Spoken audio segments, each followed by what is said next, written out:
Bonjour, bienvenue dans la cathédrale de Dieu TV. On va vivre peut-être un culte autrement que vous avez l'habitude.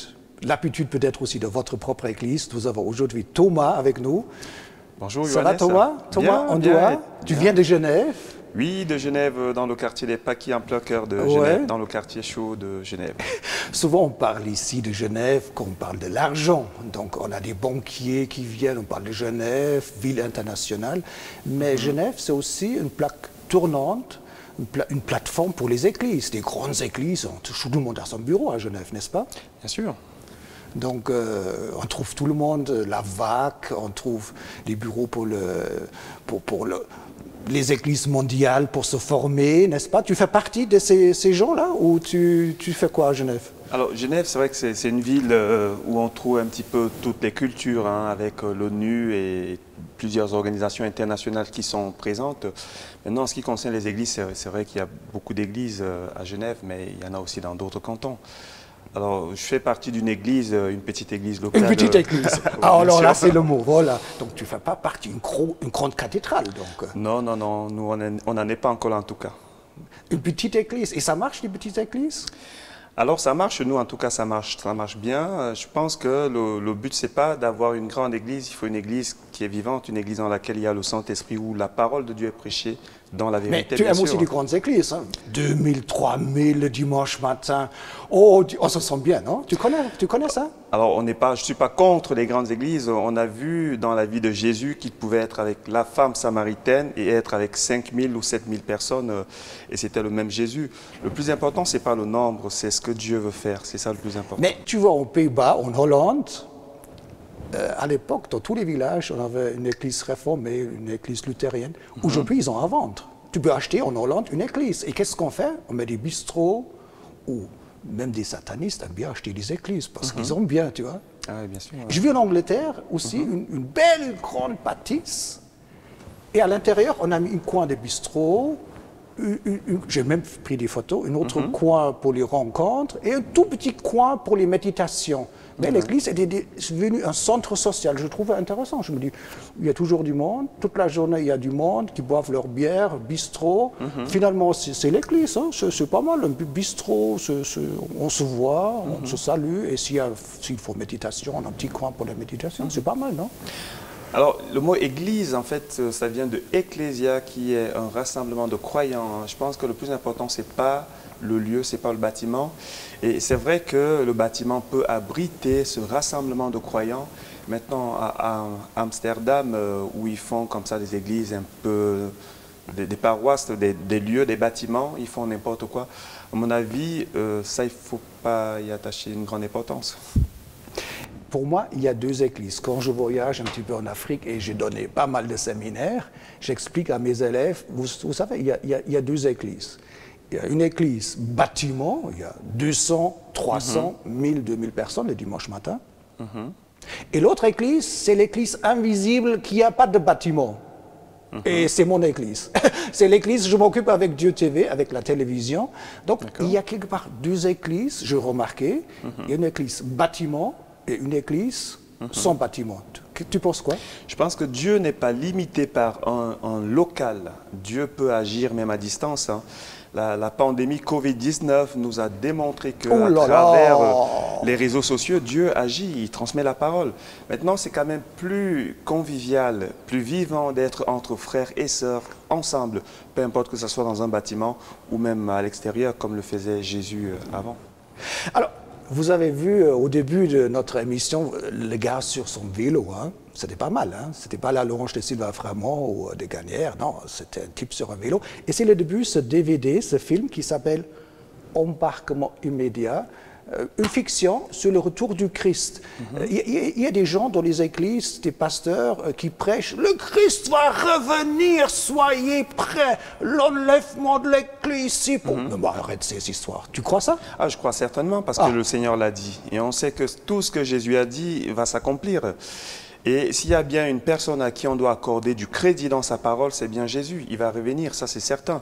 Et effectivement, il faut se préparer parce mais que ça fait 2000 ans, Thomas, 2000 ans. Bien Écoute, sûr, mais... tu ne crois pas qu'il y a un changement avec... Non, bien sûr, il ne faut pas oublier que pour Dieu, 1000 ans, c'est comme le jour d'hier. Hein. Donc 2000 ans, ça serait presque un jour ou peut-être un jour et demi, je ne sais pas. Mais ce qui est sûr, c'est qu'il va revenir. C'est la raison pour laquelle il faut se préparer comme s'il allait arriver aujourd'hui. C'est important. Ok. Alors, dans cette fiction, il y a l'image d'un aéroport, un avion qui va décoller, embarquement immédiat, ça veut dire soyez prêts. L'embarquement, il est pour très bientôt. Et un petit extrait de tout petit pour comprendre comment cette fiction, elle fonctionne. Hein? Et après, on revient. Et surtout, Thomas, il va prêcher ce matin, un dimanche matin, sans prédication. C'est pas un dimanche matin, n'est-ce pas? Allons-y. Alors, petit extrait. De ne pas louper l'embarquement, c'est pas compliqué. Combien de fois j'ai pris l'avion? Bien sûr. Mais on est tellement occupé dans la vie, il y a tellement de choses à faire, que le plus essentiel de notre vie, la raison de notre vie, on peut louper.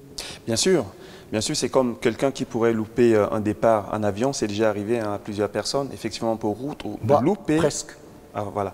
On peut louper le départ de l'Église. Je pense que le Seigneur nous a laissés sur terre pour nous préparer chaque jour à son retour. Il y a tellement de préoccupations, tellement de besoins que finalement notre attention peut être focalisée ailleurs et ne pas se préparer pour le retour du Christ qui va certainement arriver. Mais le retour du Christ, c'est quand même un tri, et c'est ça que les gens n'aiment pas. Ouais, c'est pour les bons, c'est pour les chrétiens. Il y a même des gens qui disent, c'est pour les chrétiens vivants. Mais c'est quoi, chrétiens vivants? Ça veut dire, il y a des chrétiens morts, ou c'est quoi? Donc, il y a une sélection pour dire, ouais, pour ceux qui sont prêts, ou pour les chrétiens bibliques. Oh, j'ai tout entendu dans ma vie. Yeah. Alors, l'enlèvement, c'est pour qui, finalement? L'enlèvement, c'est pour l'épouse de Christ. L'épouse de Christ, c'est donc l'Église. Encore un terme. Bien sûr. Je ne suis pas marié avec un mec, non, mais Jésus, c'est un homme. Ah, bien sûr. Dans le jargon biblique, l'épouse du Christ, c'est l'Église. Et dans cette Église, en fait, ce sont des personnes qui ont été préparées au retour du Christ. La Bible dit une chose qui est très intéressante par rapport à ça, c'est que Jésus viendra prendre une Église, une épouse qui s'est préparée à la rencontre de son époux. C'est pour ça que chaque jour, il faut veiller à marcher dans les voies de Dieu, à faire ce qu'il a demandé et à se préserver aussi, ce qui n'est pas toujours facile, mais avec le Saint-Esprit, on peut y arriver. Chaque jour, être prêt à ce départ pour ne pas le rater, justement. Et toi, tu veilles à ça, de ne pas louper le débarquement?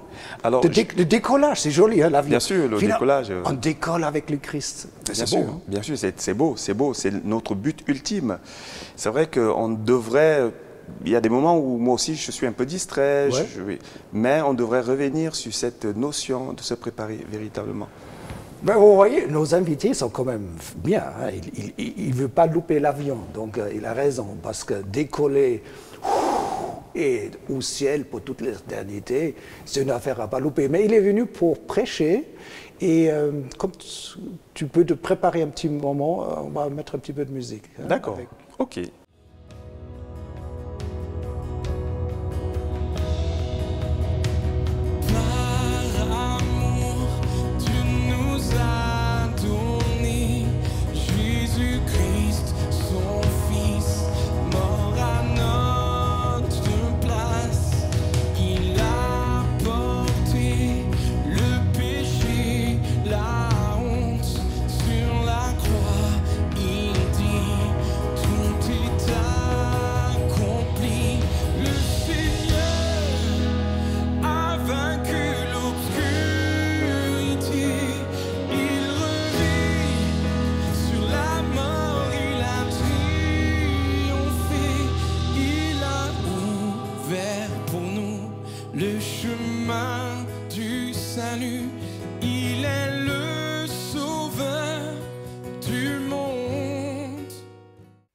Bonjour à tous et bienvenue dans l'émission Célébration pour partager avec vous la parole de Dieu.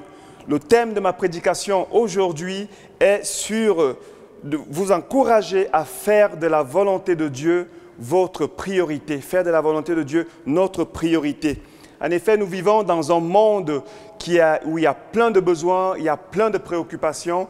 Effectivement, on peut avoir notre attention qui est focalisée ailleurs ou faire des choses finalement qui ne sont plus dans la priorité de Dieu, faire des choses par nous-mêmes. Mais la Bible nous encourage, Jésus nous encourage dans Matthieu 6, verset 33. Il nous dit ceci, je lis la version Semeur. Faites donc du règne de Dieu et de ce qui est juste à ses yeux votre préoccupation première, et toutes ces choses qui vous inquiètent, qui vous préoccupent, toutes ces choses vous seront données en plus. Il ne s'agit pas bien sûr ici, là, de ne plus se préoccuper, de ne plus avoir des besoins. Ce n'est pas ça, ce n'est pas ce que Jésus veut dire. C'est de faire de la volonté de Dieu notre priorité. Ce qui est juste à ses yeux, notre priorité. Et j'aime bien notre Seigneur qui prêche par l'exemple. Il dira dans Hébreux 10, 7, alors qu'il vient dans ce monde pour accomplir la volonté du Père, il dira, alors j'ai dit, voici, je viens dans le rouleau du livre, il est question de moi pour faire, ô Dieu, ta volonté. Peut-être que nous avons été appelés, nous servons le Seigneur, mais la Bible nous encourage, même s'il est question de nous, de faire premièrement la volonté de celui qui nous a appelés. C'est ce que cette parole nous dit. Cela nous enseigne aussi que nous sommes appelés par Jésus pour le servir. Pour servir, pour nous mettre à l'écoute de son esprit, à l'écoute de sa parole, pour suivre ses directives, sa direction.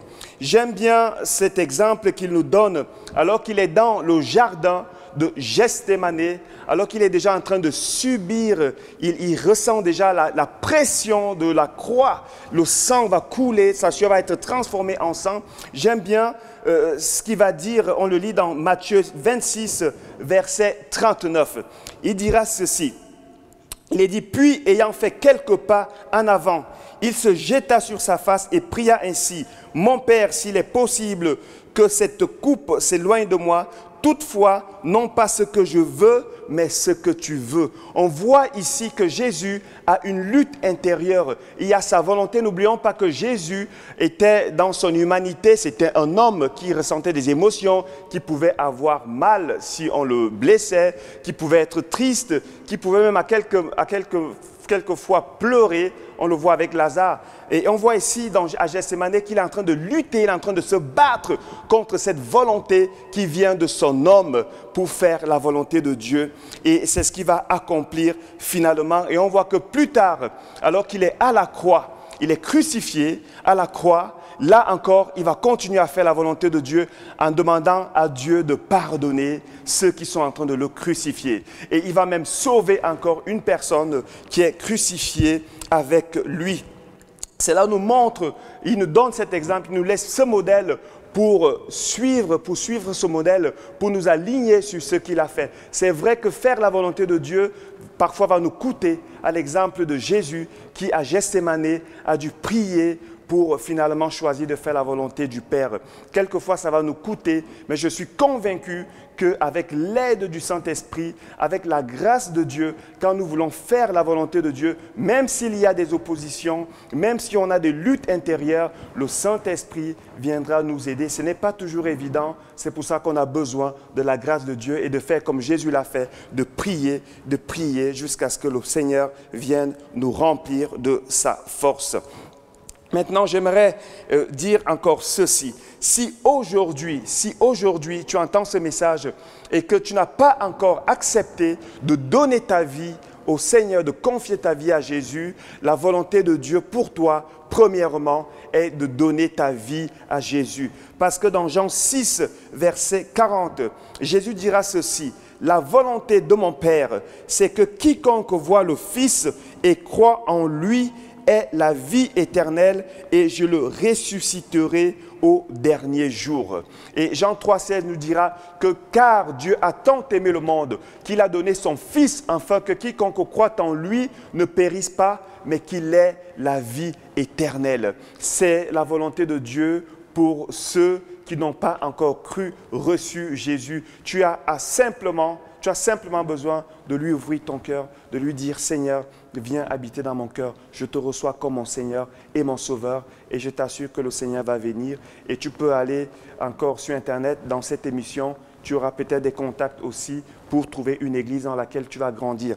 Maintenant, pour ceux qui l'ont déjà reçu, pour ceux qui ont déjà cru, je vous encourage vivement, je vous encourage mes frères, mes sœurs, je vous encourage à progresser dans la volonté de Dieu. Je crois qu'on peut passer à côté de la volonté de Dieu si on est trop préoccupé, si on est trop tourné vers le monde. Et c'est une invitation aujourd'hui à revenir sur le message de Christ, sur sa parole et de chercher une communion profonde avec son esprit. J'espère que vous avez été bénis par ce message. J'espère que ça vous rejoint, j'espère que ça vous parle. Je vais maintenant prier pour vous, pour ceux qui peut-être sentent qu'ils sont sortis de la volonté de Dieu et qui ne la recherchent plus tellement à cause des préoccupations, à cause de trop de besoins qu'on retrouve dans ce monde. Je vais prier pour toi afin que le Seigneur vienne te fortifier. Dieu est fidèle. Il a fait pour Jésus alors qu'il était en train de lutter contre sa volonté humaine pour accomplir la volonté de Dieu. Le Seigneur va envoyer un ange qui va venir le fortifier. Et je crois que le Seigneur vient aussi te fortifier. Je vais prier pour toi, là où tu es. Oui, Père éternel, nous te remercions parce que nous savons que ton esprit est là présent avec nous. Il rejoint maintenant toutes les personnes qui sont en train de regarder cette émission. Ô Père éternel, tu vois ceux qui reçoivent cette parole, ceux qui ont envie de progresser dans ta volonté, ceux qui veulent être épanouis dans ta volonté, mais qui n'arrivent pas par leur propre force. Père, je prie que ton esprit maintenant les touche, les rencontre, les fortifie et les aide à avancer, à progresser dans ta volonté au nom de Jésus. Amen. J'espère que vous avez été bénis. Je vous dis à bientôt dans l'émission Célébration. Que le Seigneur vous bénisse au nom de Jésus.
Quel excellent message du pasteur Thomas. On va demander de joindre. Viens seulement payer le prix. Même Jésus a cherché la volonté de son Père, la volonté de Dieu. Pourquoi c'est si important de chercher la volonté de Dieu? Effectivement, Jésus, il était concentré, c'est vrai, sur la pensée. C'est quoi la volonté de mon Père? Plusieurs fois, il dit, je vois le Père, et si vous avez vu moi, vous avez vu le Père, quelque part, ce lien, et chercher la volonté de Dieu, mais c'est impressionnant. Bien sûr, parce qu'il faut dire qu'on ne peut pas être épanoui en dehors de la volonté de Dieu. Jésus dira, alors qu'il est avec cette femme samaritaine à côté du puits de Jacob, et que ses disciples viennent le rejoindre pour lui dire, « Maître, tu n'as pas encore mangé », il dira, « Ma nourriture, c'est de faire la volonté de celui qui m'a envoyé. » Il était épanoui en faisant la volonté de son Père. Et il veillait toujours à ce que la volonté du Père passe avant la sienne. Mais quelquefois, l'humain, il est à faire sa propre vie. Je fais comme je veux. Déjà, on voit les enfants, je ne sais pas si tu as des enfants qui poussent papa et ils font leur chemin. Donc, c'est bien pour le développement. On dit, ouais, c'est bien, il faut que l'enfant se développe. Mais quelque part, moi, je fais ce que je veux. Surtout en Occident. Hey, tu veux quoi? Je m'achète demain une belle voiture. Tu fais quoi? Je change mon épouse, je vais me marier une autre. Et quoi? La volonté de Dieu. Mais tu rétro un petit peu quoi? Et je ne le vois même pas. C'est qui? Volonté de qui, quoi? C'est vrai que l'humain, depuis le jardin d'Éden déjà, veut faire sa volonté. C'est comme ça que Satan a tenté l'homme et la femme. Ouais. Alors disant, vous serez comme Dieu, ça veut dire vous serez indépendant. Et je crois que c'est quelque chose qui s'est développé dans le cœur de l'homme, de faire sa propre volonté. Mais nous, en tant que chrétiens, Paul dira, si je vis, ce n'est plus moi qui vis, c'est Christ qui vit en moi. Ça veut dire qu'on doit veiller à faire la volonté de Dieu. La volonté de Dieu, c'est finalement le bon chemin, parce que nous, les humains, on ne veut pas porter des sacrifices, on ne veut pas prendre le chemin lourd. Alors on pense que la volonté de Dieu, c'est faire des sacrifices, d'être à genoux, de porter des grands fardeaux. Alors peut-être la volonté de Dieu, c'est le mieux, pour vivre le mieux, non ?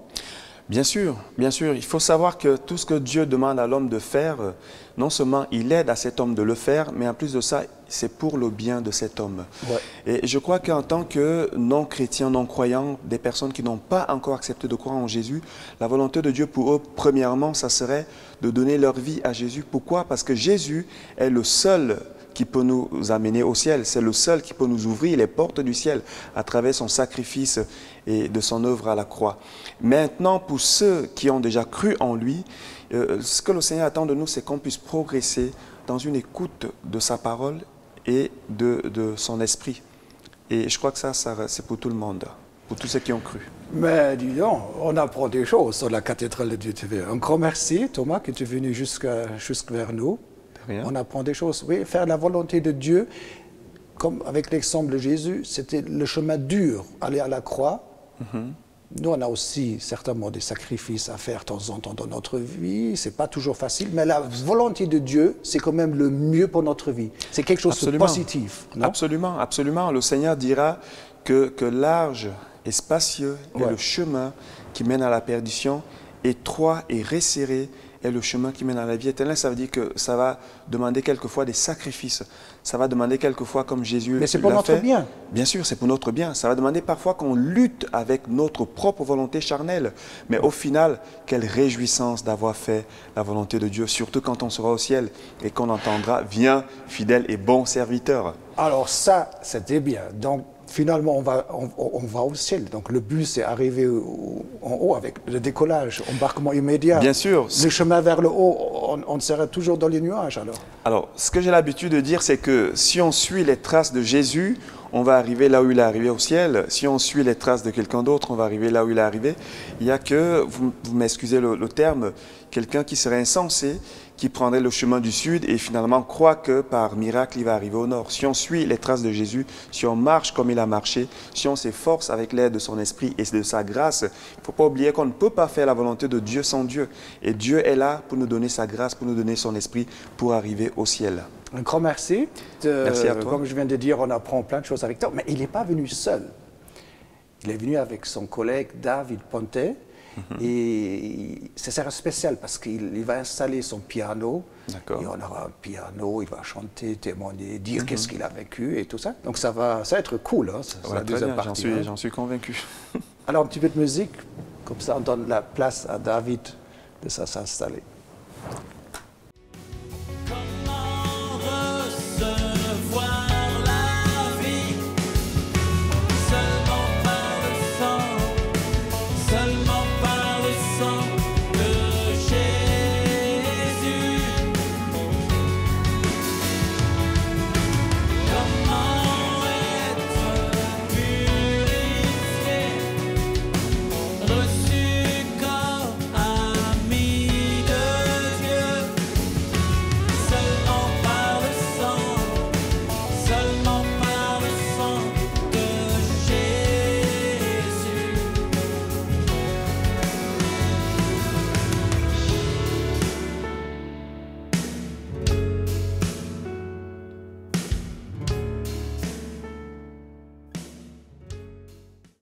Un grand merci à Rolf Schneider avec son équipe.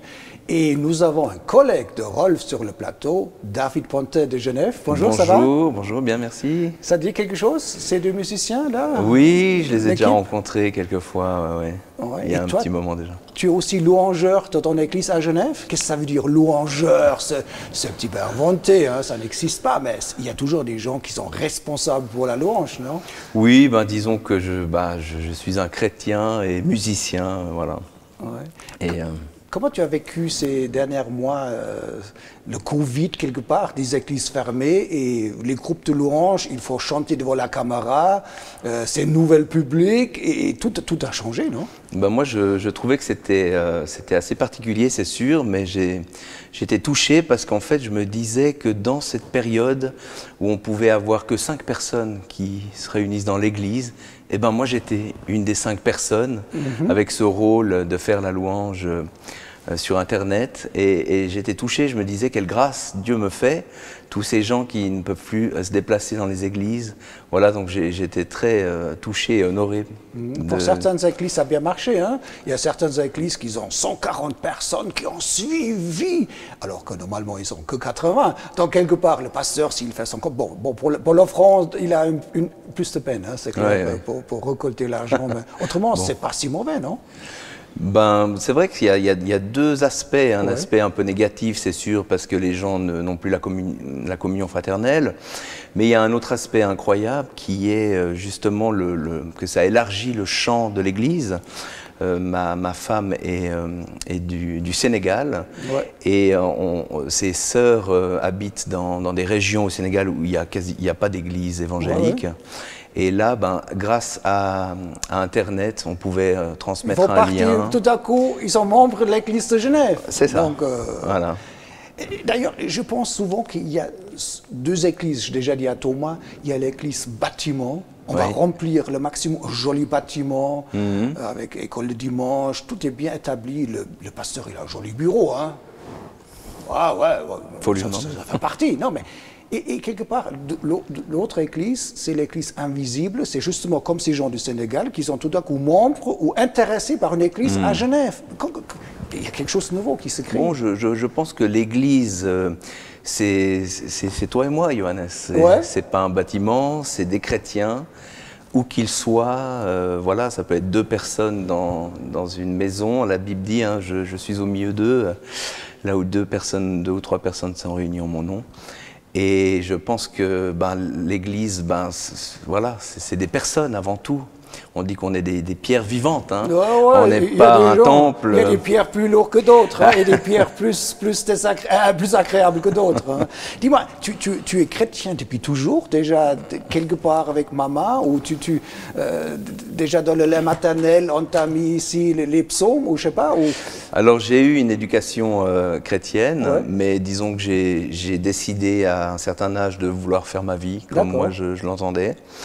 Et Dieu m'a rattrapé et il m'a touché de manière personnelle bien après, en fait, les expériences que j'ai vécues étant jeune.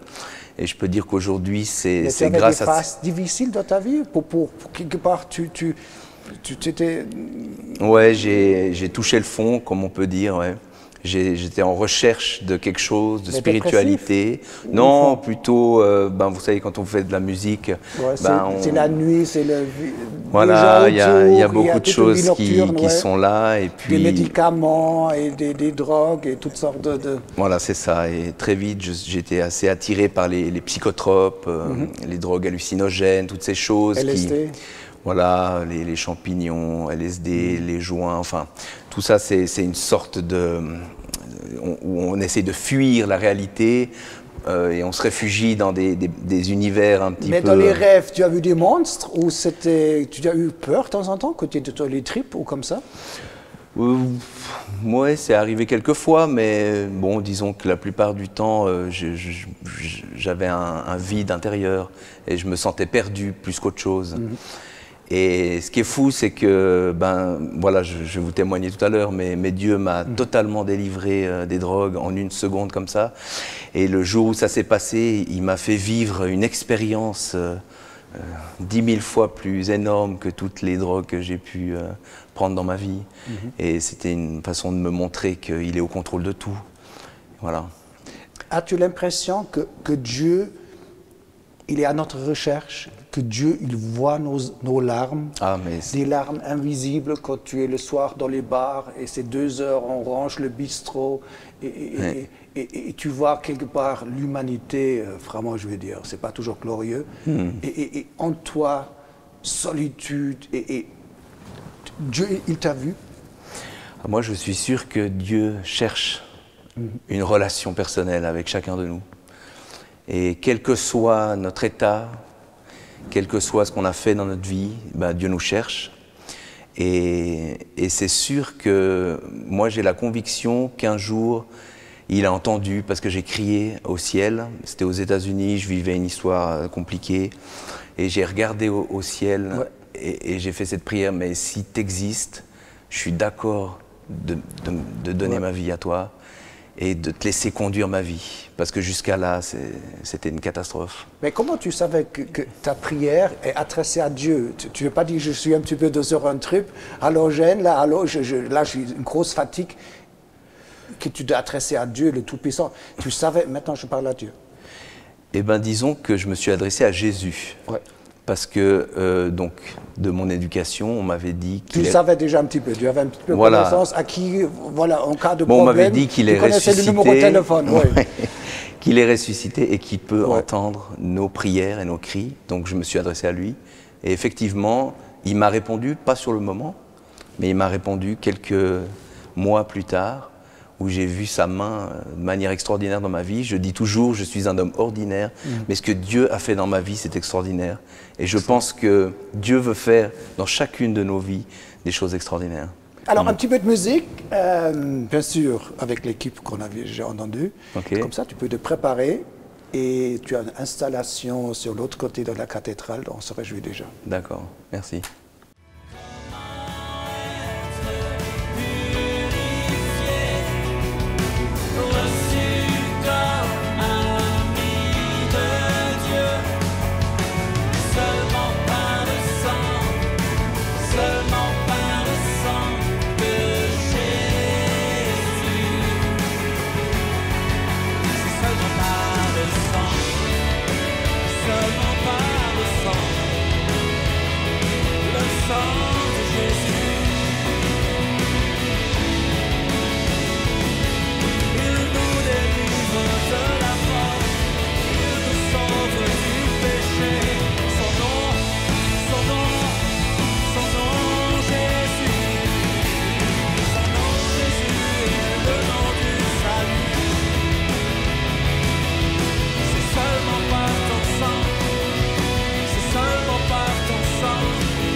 Bonjour à tous, voilà, je suis très heureux d'être avec vous ce matin. Voilà, je suis là pour vous parler, pour te parler. Et le message que Dieu a mis sur mon cœur pour toi aujourd'hui, c'est consulte l'Éternel dans chaque décision de ta vie. Consulte l'Éternel. Qu'est-ce que l'Éternel veut pour toi? Eh bien, je pense que c'est très important de se laisser diriger par Dieu et de se soumettre à sa volonté. C'est comme ça que tu pourras être heureux, c'est comme ça que ta vie peut changer, c'est comme ça que tu peux être passé des ténèbres à la lumière. Voilà, je voulais vraiment vous encourager. Alors avec tout ça, maintenant j'aimerais te partager mon expérience personnelle, un témoignage que j'ai vécu. Un jour, j'ai été devant un choix. J'ai eu un choix à faire qui n'était pas forcément facile. Ça se passait il y a quelques années, c'était la soirée du Nouvel An. Et j'étais engagé, je suis musicien, j'ai eu l'occasion de faire des cours à l'EJMA, à Lausanne. Et j'étais engagé pour passer le réveillon sur scène à l'usine à Genève. C'est une grande salle de concert. Il devait y avoir une vingtaine de musiciens, des cuivres, des chanteurs, des chanteuses, des MC, enfin bref, toute une équipe. Et nous devions passer toute la nuit du 31 sur cette scène à faire danser les gens jusqu'au petit matin. Et donc j'avais cette opportunité qui était là, ce concert. Et d'un autre côté, je commençais à fréquenter une petite église à Genève, et j'ai une sœur qui m'a dit également « Ah ben si tu veux, nous avons aussi une petite soirée pour le 31 de notre église. » Et là, je vous dresse le tableau, c'était un petit peu moyenne d'âge, 60, 65 ans. Une petite guitare, voilà, à minuit, un petit bisou, à 1 h du matin, terminé, plié, tout le monde chez soi. Et j'étais un petit peu dans cette situation que faire? Alors j'en parlais à mes parents qui me disaient « mais va à l'église !» Et j'en parlais à mes amis qui me disaient « mais tu es fou, c'est une soirée inoubliable que nous allons vivre à l'usine, viens au concert !» Même des amis chrétiens qui me disaient « mais tu pourras être un témoin à ce concert !» Mais pour la première fois de ma vie, j'ai décidé de laisser Dieu choisir et j'ai cherché la volonté de Dieu. J'ai cherché la volonté de Dieu, ça c'est pas venu tout de suite, j'ai persévéré, ça a pris peut-être une semaine alors que le temps passait et que je devais prendre une décision, c'était compliqué, mais j'ai persévéré et j'ai consulté l'Éternel. Et laissez-moi vous dire que quand vous cherchez Dieu, eh bien Dieu se laisse trouver et Dieu m'a répondu. Et c'était quelque chose juste d'extraordinaire. Le 31 même à 16h, j'ai ouvert ma Bible. On pourrait dire au hasard, mais avec Dieu, il n'y a pas de hasard. Et j'ai lu le verset qui m'a sauté aux yeux, qui était 2 Timothée 2, 22. Vous voyez, le Seigneur, il est sympa, des fois, il donne des références faciles à se retenir. Et ce verset, je vous le lis, il dit « Fuis les passions de ta jeunesse et recherche la justice, la foi, l'amour, la paix avec ceux qui invoquent le Seigneur d'un cœur pur. » Et là, j'ai été bouleversé parce que, imaginez-vous, le Dieu qui a tout créé, l'univers, eh bien, il m'a parlé à moi. Moi qui ne suis pas quelqu'un d'exceptionnel, qui suis une personne tout ordinaire. Et laisse-moi te dire que Dieu veut aussi te parler. Si tu le cherches dans sa parole, si tu le cherches dans tes choix de vie, eh bien, laisse-moi te dire que Dieu va aussi te parler. Et alors, je suis allé à l'église, j'ai obéi, il m'a laissé le choix, bien sûr. J'étais pas obligé, mais j'ai obéi, je suis allé à l'église et laissez-moi vous dire que j'ai été envahi d'une paix extraordinaire. Je suis rentré chez moi, j'ai dormi comme un bébé, j'étais heureux, on a prié pour le monde entier et c'était magnifique. Et en fait, ce que je ne savais pas à ce moment-là, c'est que Dieu, eh bien, avait un plan pour moi et grâce à cet acte d'obéissance, toute l'année qui a suivi a été modifiée, a été bénie. Dieu m'a complètement restauré. J'étais dans la drogue, j'étais lié par toutes sortes de chaînes. Et Dieu, quelques mois après, m'a délivré dans une église à Genève. Comme ça, en un instant, il m'a totalement relevé. Quelques mois après, j'ai été baptisé d'eau dans le lac à Genève. Et vraiment, ma vie en une année a été complètement restaurée. Et j'ai compris que tout ça venait de cet acte d'obéissance. Et il y a un verset dans la Bible qui est merveilleux, qui dit que Dieu prend plaisir à l'obéissance plutôt qu'au sacrifice. Alors la vie chrétienne, je crois, mes amis, que c'est plutôt une vie d'obéissance à ce que Dieu nous demande. Et ce que Dieu nous demande, ce n'est pas des choses compliquées. Voilà, pour le remercier, j'ai composé un morceau qui est de ce témoignage et j'aimerais vous le chanter ce soir. Le morceau s'appelle « L'histoire d'un choix ».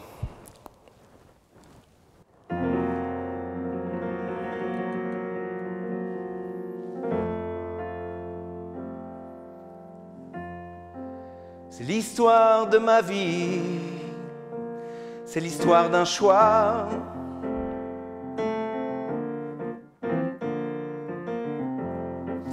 Cela se passe à minuit, un jour de grand froid. Yeah. Les musiciens sont prêts et les danseuses aussi. Le bar est plein et on entend de loin les cris.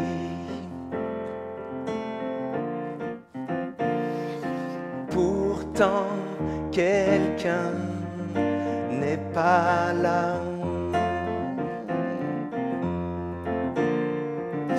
Pourtant, quelqu'un a fait un choix.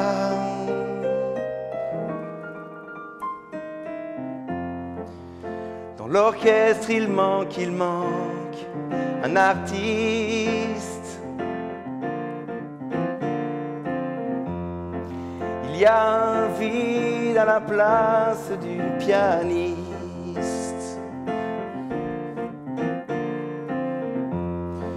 Une vie remplie de concerts, de scènes, de succès, à quoi bon? Ce soir-là, l'artiste a fait un choix.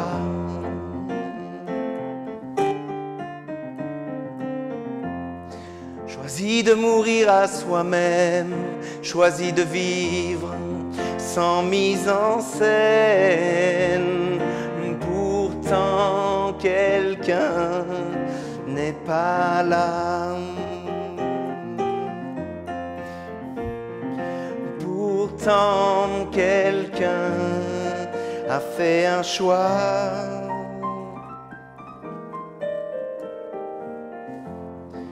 La neige avait recouvert la ville d'un manteau blanc. Oh, oh, oh. Mais des larmes amères coulaient noires en dedans. La nuit était éclairée d'espoir, une nouvelle année pour y croire. C'est dans ce froid de l'hiver que ma vie a changé. Yeah.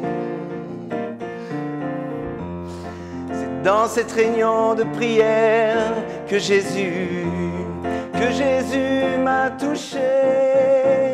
C'est aujourd'hui que Jésus te place devant un choix. Aujourd'hui, il t'appelle encore, viens dans ses bras. N'hésite plus, donne-lui ta vie, demain ne t'appartient pas. Non, non, non, non, yeah. C'est aujourd'hui que Jésus te place devant un choix. Oh, oh, oh. N'hésite plus, donne-lui ta vie, demain ne t'appartient pas. Non, non, non.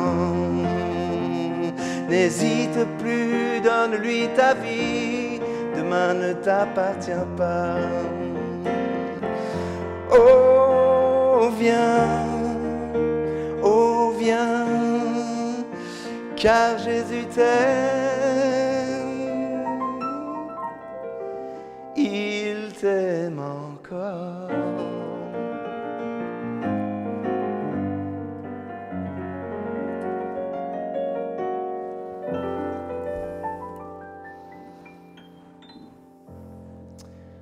Amen. Que Dieu vous bénisse.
Un grand merci à Rolf Schneider pour ce chant et on va demander à David Pontet de rejoindre le plateau. C'est incroyable ton message. Dieu répond et après tu nous as bien expliqué comme il a répondu, mais ton choix d'aller à l'usine de Genève et aller chanter avec tes mémés dans une église, Et dis donc, mon cher ami, quel choix. Hein. C'est ça. Mais c'était large, c'était profond pour toute ta vie finalement. Ouais. Là ou là. C'est ça. Et je ne le savais pas sur le moment. Ouais. C'est ça qui est extraordinaire. Les conséquences hein, de cette décision quelque part. Et ce qui est beau, c'est que Dieu ne force jamais personne, il laisse libre. Voilà. Ouais. Et moi, ce qui était important, je voulais que lui me réponde. Voilà. Le sujet, c'est quelle église pour aujourd'hui? Tu aimerais seulement être pianiste devant 2000 personnes, voire même 3000, et David Ponte, pianiste, grande église. Donc on aime bien hein, quand même tout ce qui est grandiose. Oui, bon là, à ce niveau-là, moi, ce qui me fait plaisir, c'est des vies transformées. Voilà. Excellent. Alors que ça soit au coin d'une rue, ouais. Dans une grande église de 2000 personnes ou une... voilà. Tu as d'autres valeurs. Tout à coup, tu préfères être avec des gens qui partagent les mêmes valeurs. C'est plus important que la foule. Oui, oui, tout à fait. Ouais, ouais.